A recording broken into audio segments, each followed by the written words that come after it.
नमस्कार साथियों, स्वागत है आपके अपने YouTube चैनल में। आज की इस वीडियो में हम सबसे पहले आप सभी को कृष्ण जन्माष्टमी की हार्दिक शुभकामनाएं देते हैं। इस त्यौहार को पूरे विश्व में बहुत हर्षोल्लास के साथ मनाया जाता है आज के दिन।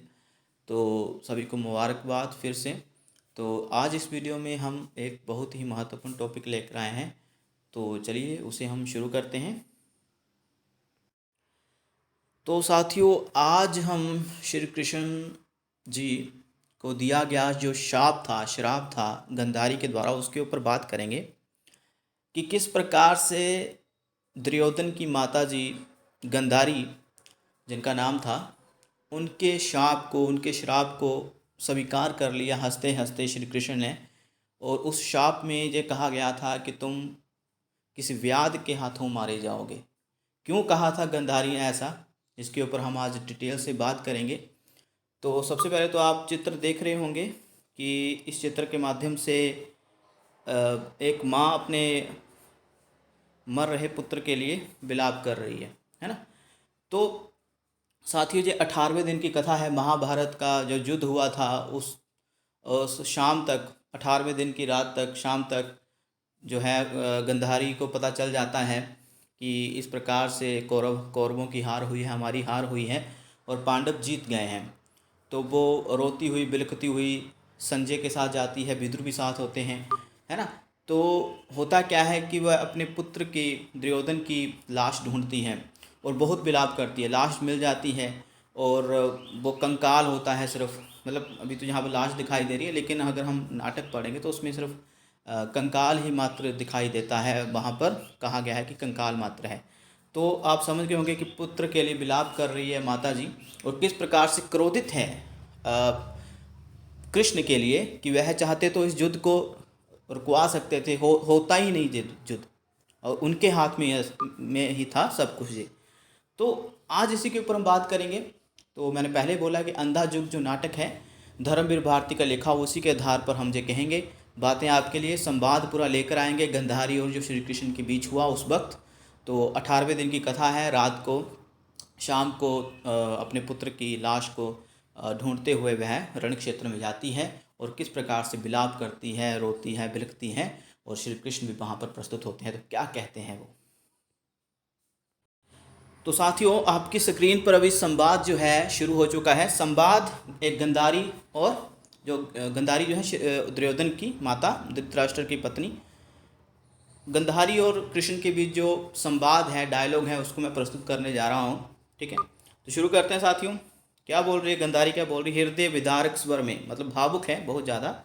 वह कहती है, तो वह पड़ा है कंकाल मेरे पुत्र का।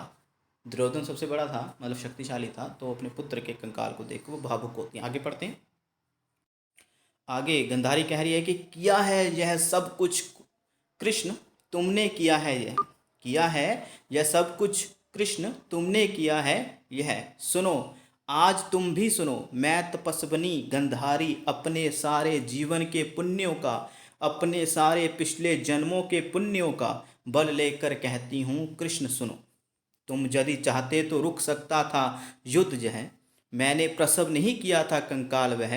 इंगित पर तुम्हारे ही भीम ने अधर्म किया, क्यों नहीं तुमने वह शाप दिया भीम को, जो तुमने दिया निरपराध अश्वत्थामा को। तुमने किया है प्रभुता का दुरुपयोग, यदि मेरी सेवा में बल है, संचित तप में धर्म है, तो सुनो कृष्ण। प्रभु हो या प्रातपर हो, कुछ भी हो, सारा तुम्हारा वंश इसी तरह पागल कुत्तों की तरह एक दूसरों को परस्पर फाड़ खाएगा।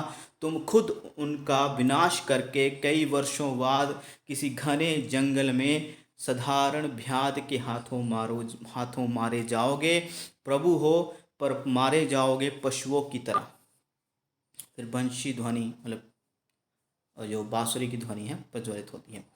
मतलब उस वक्त बांसुरी पीछे बजाई जाती है। नाटक है ये, तो नाटक का दृश्य है इस प्रकार से। तो प्रभु हो जब प्रातपर हो, प्रातपर मतलब सर्वश्रेष्ठ, सर्वोपरि।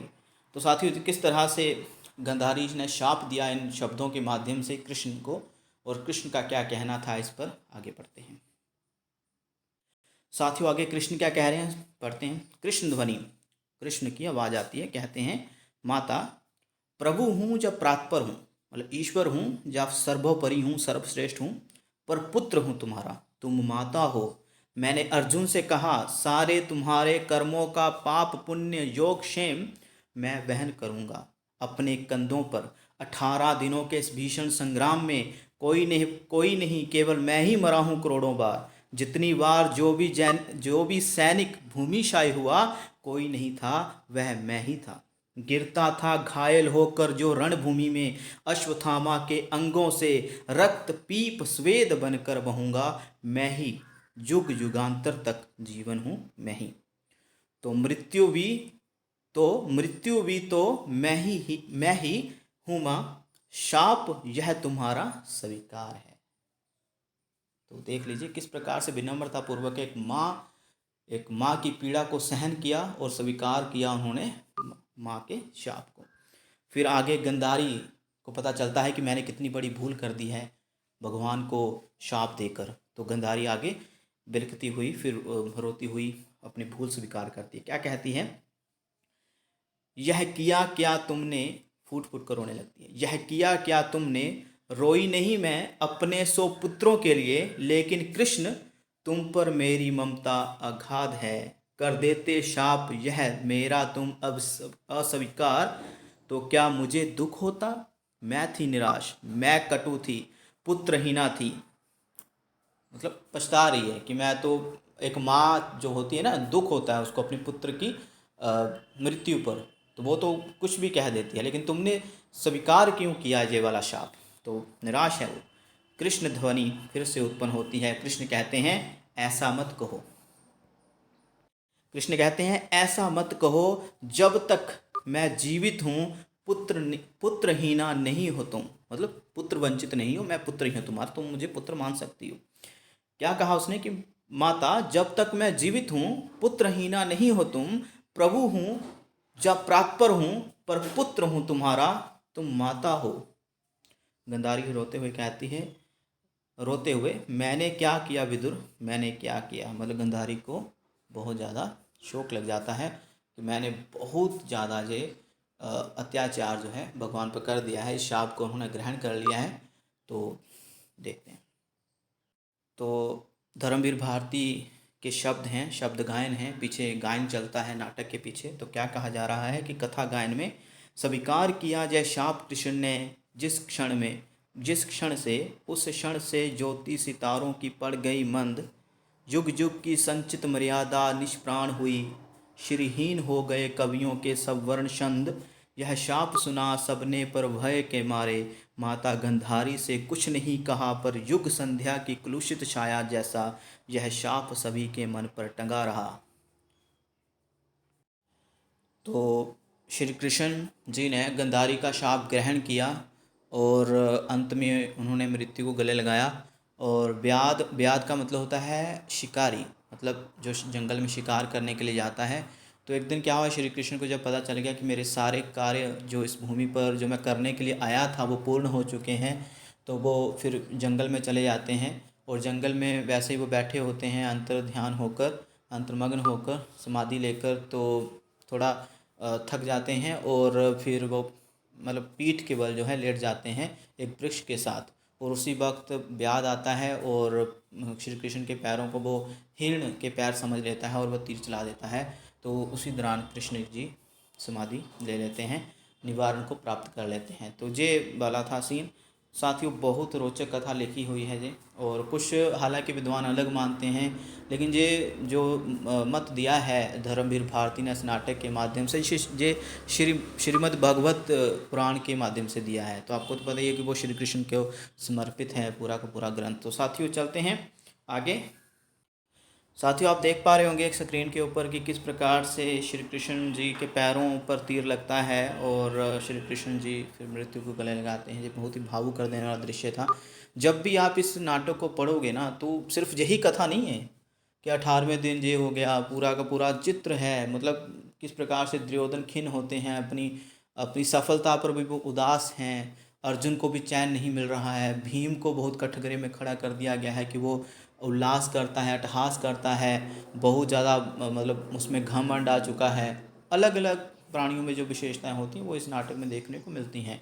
तो सिर्फ 18वें दिन का ये दिन का जो दृश्य है दिखाया गया है, महाभारत के युग का 18वें दिन का दृश्य है और किस प्रकार से श्री कृष्ण जी की मृत्यु पर समाप्त होता है ये नाटक। तो साथियों, ये नाटक था और बहुत अच्छा संवाद जहाँ पर लिखा है धर्मवीर भारती ने 1954 में उन्होंने ये नाटक लिखा था और बहुत सारे मंचों के ऊपर इसका प्रदर्शन हो चुका है, अभिनय इसका हो चुका है। बहुत अच्छा नाटक है, मेरा फेवरेट नाटक है। काफ़ी सारे प्रश्न इसमें से आज भी यूजीसी नेट में जहाँ अन्य हिंदी की परीक्षाओं में आते हैं, जो साहित्यिक परीक्षाएं होती हैं साथियों।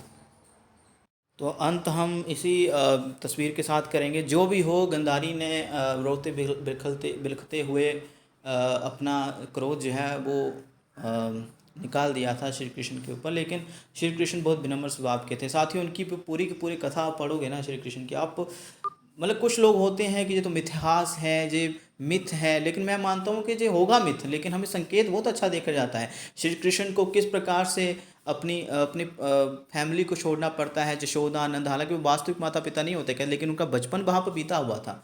किस प्रकार से अलग रहना पड़ता है नंद यशोदा से अपनी पूरी जवानी में, और किस प्रकार से अपने सत्य प्रेम जो कह सकते हैं उनको सच्चा प्रेम था राधा जी से, उससे भी वो पूरी जीवन अछूते रहे। जे आम आदमी के साथ होता है साथियों, नए नए कितने लोगों के साथ उनकी प्रेमिकाओं का वियोग जो चलता रहता है पूरा जीवन, वो अलग हो जाते हैं। लेकिन श्री कृष्ण जी किस प्रकार राधा से अलग रहे और किसी को भी उन्होंने आक्षेप नहीं लगाया कि उसकी वजह से मैं राधा से अलग रहा। उन्होंने स्वीकार किया जीवन को, यही तो जीवन है, किसी के आने या जाने से फ़र्क नहीं पड़ता है, बस अपना कर्म करते जाना है। और यही श्री कृष्ण जी की सबसे अच्छी कहानी मुझे लगती है कि वो वो पल जो हमारे साथ बीतते हैं, हमारे साथ घटनाएं होती हैं, वो श्री कृष्ण के साथ भी हुई। ठीक है, और कर्म करने पर बल दिया था, गीता का उपदेश दिया था रण क्षेत्र में अर्जुन को। तो कोई कह सकता है मिथ है, लेकिन मैं मानता हूँ कि मिथ भी होगा तो मैं स्वीकार करता हूँ हंसते हंसते, क्योंकि इसमें एक आम आदमी की कहानी है। कुछ पक्ष जोड़ दिए गए हैं करामाती, लेकिन मुझे लगता है कि उसको अगर निकाल दिया जाए तो श्री कृष्ण की पूरी कहानी संघर्षमय है और आम आदमी जैसी है, चाहे वो श्री रामचंद्र जी क्यों ना हो, उनकी वैसी है। तो मिलते हैं अगली वीडियो में एक अलग टॉपिक लेकर, और हिंदी साहित्य की वीडियो तो हम बना ही रहे हैं, द्विवेदी काल की बनाई है पीछे हमने। तो मिलते हैं अगली वीडियो में, तब तक अपना ध्यान रखिए, सुरक्षित रहें, धन्यवाद। वीडियो अच्छी लगी तो चैनल जरूर सब्सक्राइब करें, साथ ही शेयर भी करें।